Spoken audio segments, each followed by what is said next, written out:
I wanted to touch on the role of government in a crisis situation.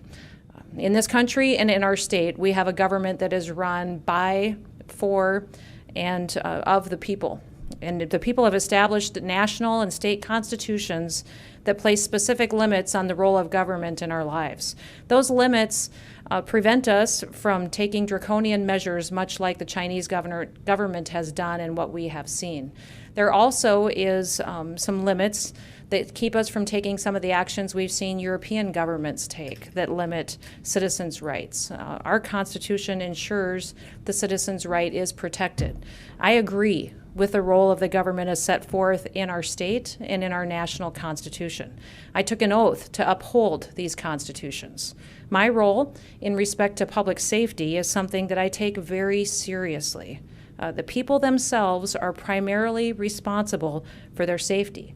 They are the ones that are entrusted with expansive freedoms. They're free to exercise their rights to work, to worship, and to play, or to even stay home, or to conduct social distancing.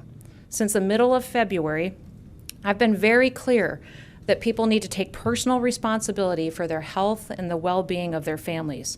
They should be practicing good hygiene. They should be washing their hands, practicing social distancing to make sure that we are stopping the spread of this virus in our state. Other than a select few, the work that the people of South Dakota have been doing has been tremendous and has been incredibly effective. We have been able to bend the curve a great deal. We have been able to make sure that we're keeping our hospital capacity at a manageable level, and we are continuing to push our peak day farther and farther out into the future. We have to remember that our objective here is not to stop the spread of this virus in the state of South Dakota. The science tells us that that is not possible. We cannot stop it. What we're trying to do is to slow the spread. We're trying to flatten the curve, and we're trying to make sure that our people and that our healthcare system are not overwhelmed.